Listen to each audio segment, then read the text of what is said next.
Chronic renal failure daw, guys. Oh, peritoneal dialysis. Not a sign of peritonitis.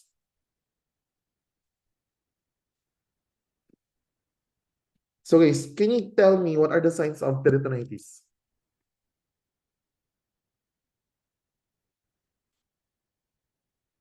Peritonitis.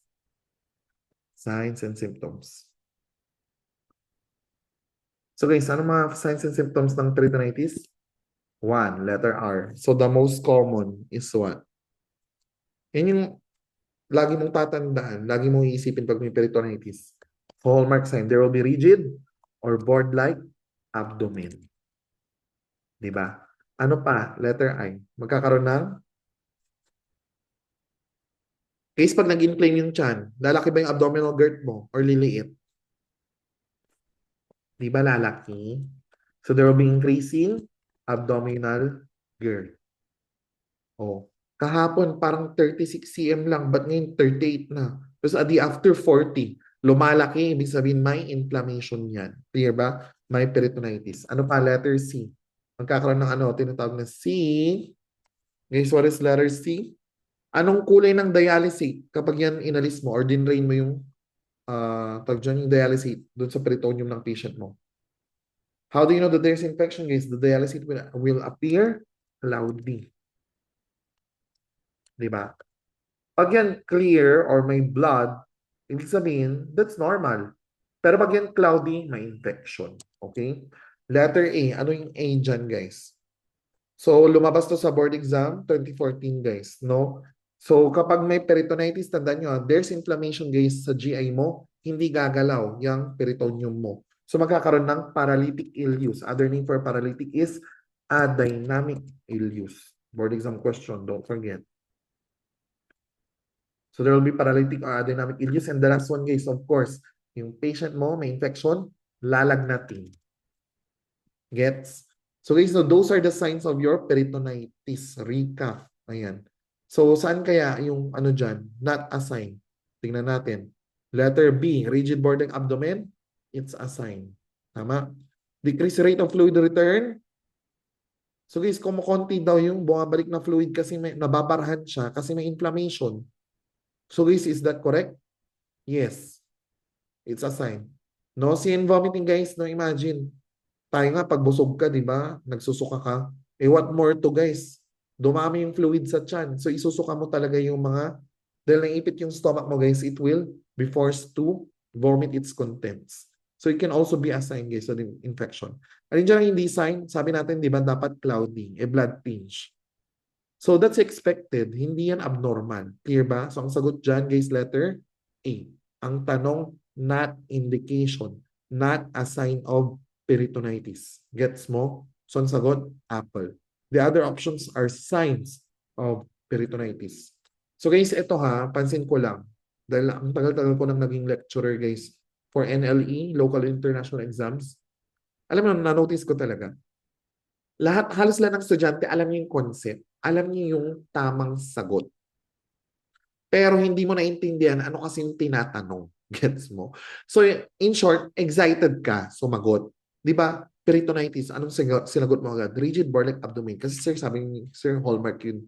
Hallmark sa inyo ng peritonitis. Correct. Tama ka naman. Pero ang tanong, not indication, not a sign. Clear ba? So, guys, sa board exam, huwag kang excited. Intindihin mo yung tanong. Sagutin ang tanong, huwag tanungin ang tanong. Okay?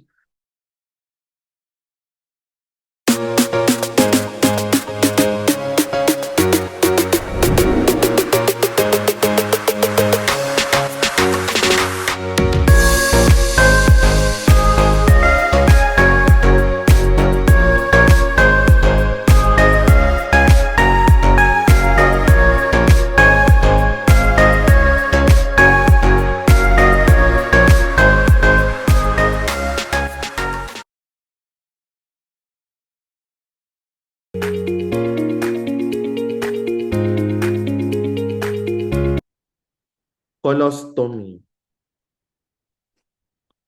Oh. Teaching plan, colostomy, incorrect statement. So guys, no, highlight the word incorrect. So, alin daw dyan ang mali? Colostomy. Tingnan natin yung dog.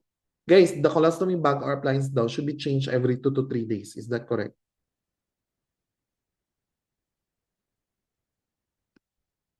The colostomy bag or appliance. Actually, guys, ano to? Mayaman yung patient nyo. Baka US setting to.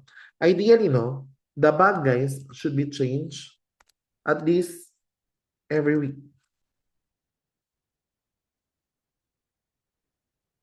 or every 7 days. Pero kung may budget yung pasyente mo, di ba? Ba't pa maghihintay ng 1 week? Clear ba?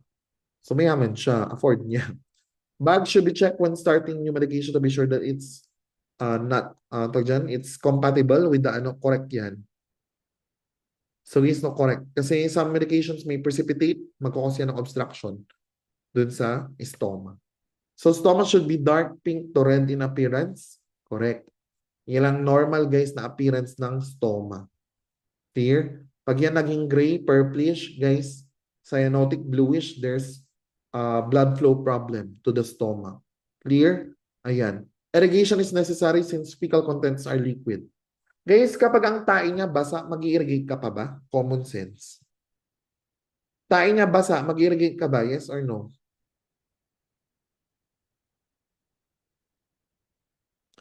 Guys, sumagot sa chat box. Tae basa, mag-irrigate ka ba? Basa na yung tae niya, babasain mo pa ba? O sige, yun na lang. Di ba? Gets mo? Mag-irrigate ka na lang, guys, no? Kapag yung tae ng patient mo is solid, and lalo kapag may fecal impaction, ibig sabihin may mga maliit siyang solid na tae na bumabara doon sa stoma, hindi niya malabas. Clear ba? Doon ka mag-i-irrigate. Pero kapag yung tae niya basa, wag mo nang basain. Di ba? Anong plano mong gawin dito? Fruit shake, charot. Di ba? Milkshake, ganyan. Chocolate shake, charot. Chocolate shake na mabaho. Charing. Diba? So, guys, so, gets nyo. So, guys, so let's talk about colostomy irrigation. Kasi lumalabas to sa board exam. So, guys, so number 1, volume or liquid. Anong liquid mo nang gagamitin? Guys, depende. Sa bahay, no? At home. Ang gagamitin mo lang tap water, be. Okay? Kasi nasa bahay ka. Pero sa hospital, guys, the best irrigating solution is what? Normal saline. Gets? So, tigilan mo na yung ano. Kasi sabi ni ano, ganito, sabi ni ano, tama namang dalawa. Depende sa setting kung saan siya tinanong. Clear ba? Next, let's talk about the volume. So, so the normal volume for irrigation is 500 ml only. Gets? Pero kapag sobrang lala ng constipation niya, maximum is 1,000 ml. In short, 1 liter. Maximum na yan. Kapag dinamihan mo pa dyan, it may cause fluid and electrolyte imbalance na. Clear ba? So hanggang 1 liter ka lang, be. Ano pa ba? Next, height of solution. Para maging effective, guys, ang irrigation, ilang inches dapat siya above the insertion site or stoma? Sagot, 12 to 18 inches from the stoma. Guys ha, sinabi ko from the stoma. So above the stoma. Clear ba? 12 to 18 inches, sir. Pero nakahiga, gaga, tumigil ka. So from the stoma. Clear ba yon? So that's the ideal height of the solution. Sir, nagkaroon ng problem. So anong common problem dyan? Number 1, guys. Yung patient mo complain of abdominal cramping. Anong gagawin? Will you discontinue with the procedure or you will stop temporarily? Sumagot kayo, guys. Discontinue or stop?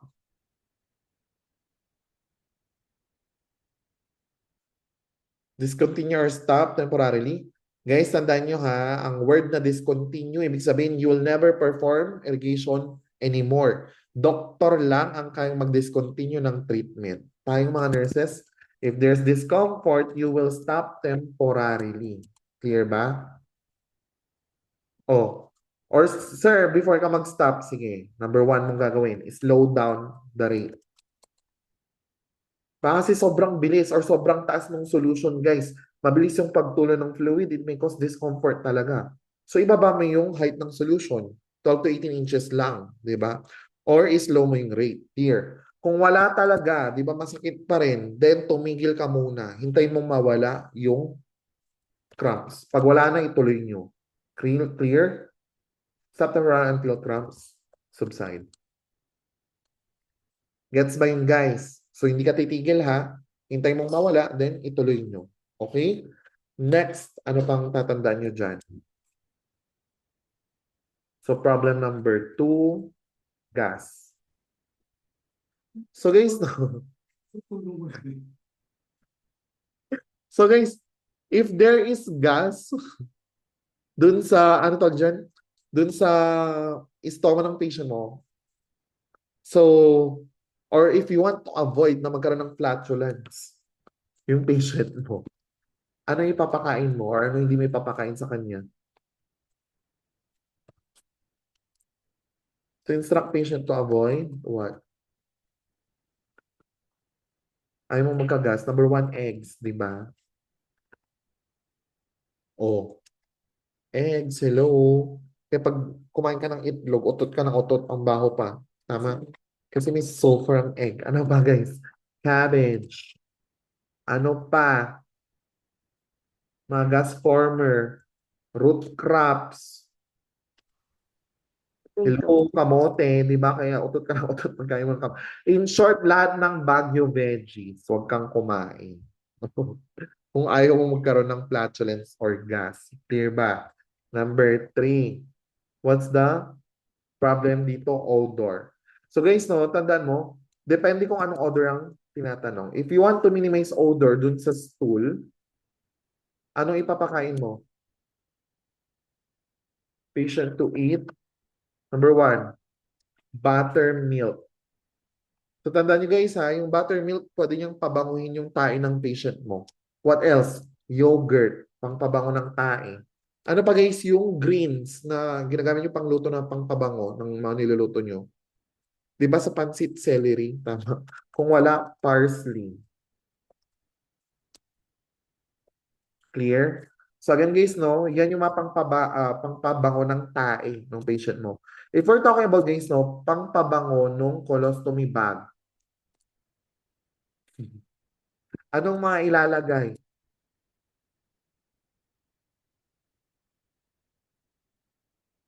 So guys, beware of the words ha. Pag may gas, avoid. Ito naman, eat. So ito yung i-consume niya.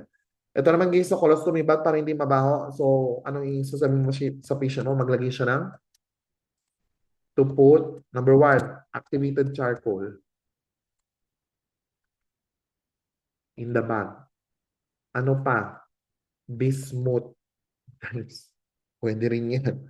Ano pa? Pangpabawas ng ano guys, reduce odor in the colostomy bag.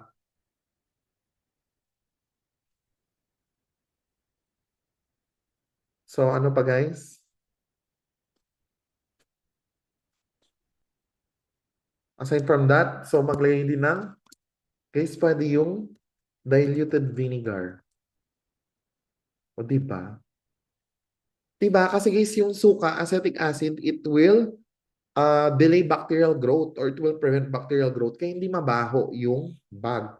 Lagyan mo ng suka. So kung masaya ka, lagyan mo rin ng ano, chili oil, ganyan.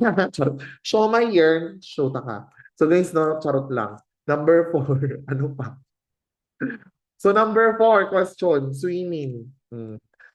Nurse, kasi ano, Olympic swimmer ako, pero nagka-colon cancer ako dahil sa colostomy to. Makakapag-swimming pa ba ako? Ano sabihin nyo? Yes or no?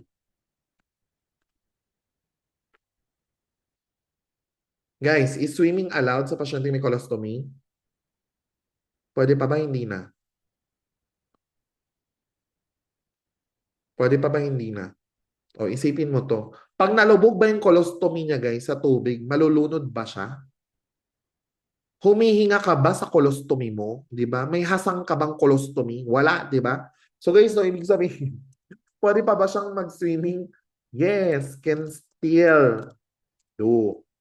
Pero of course, guys, no, bago naman siya maglangoy-langoy dyan, instruct the patient na i-empty mo yung bag, di ba? Alam mo yung swimming pool, blue, nung pumunta ka. Nung lumawi siya, naging green. Hayop kayong pala tae with bile.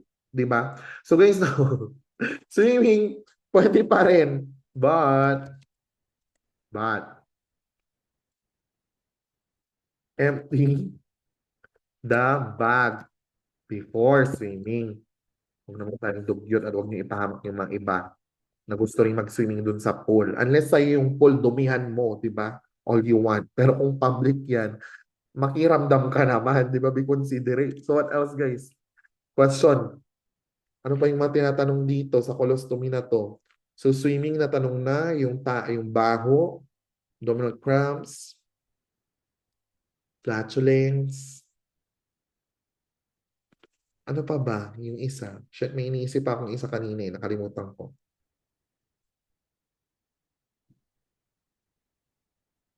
Okay, emptying. Naalala ko na. Speaking of emptying, kasi sabi niyo empty the bag prior, di ba?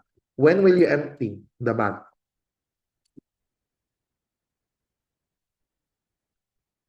So when to empty? Guys, hintay mo bang mapuno yung colostomy bag niya? Umagos-agos yung matai dyan, di ba? Hintay mo pa ba yun? Hindi na. Makadugyot mo talaga. So pag kita mo na guys, no, two-thirds full na yung bag niya, mag-empty ka na. Clear ba? Bago pa mapuno yan, i-drain mo na. Gets? So guys, so sinabi ko na rin, speaking of emptying and replacement of the appliances, so the bag is usually replaced every 7 days or every week. So guys, no, ang pinakamali talaga dito kung mayaman siya, kung gusto niya palitan everyday, di ba anong magagawa mo? Pero ang pinakamali dito guys, hindi mo i-irrigate yan kapag basa yung tae. Basa na nga, babasain mo pa, di ba? So ano to, magsusopas ka, charot. Di ba? Champurado na lang kasi kulay brown, di ba? Ew. So guys, no, ang pinakatamang sagot dyan, number 5 is letter A. Nakuha nyo ba?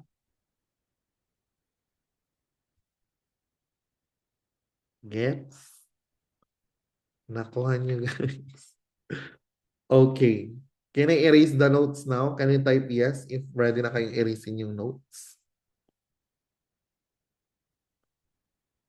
Ayan. So far guys, learning ba? Alam nyo, honestly speaking guys, these are one of the subjects na mahina ako funda. Diyos ko. Ang dami niya kasi, and kailangan mo talaga siyang basahin. Kasi pag hindi mo siya nabasa, hindi mo siya alam. Legit, di ba? Yung mga yan, CHN, Funda, Palmer. Di ba? Pag hindi mo nabasa, hindi mo alam. Kaya guys, no, habang maaga pa, we still have a lot of time. So, actually, it's not much of time that you have. Kasi 129 days na lang. Board exam mo na. So, 129 days, guys. Kaya i-budget mo mabuti yung oras mo. Pero right now, since you still have the liberty of time, I suggest magbasa ka muna ng libro, lalo dun sa mga subject na mahina ka. Balikan mo.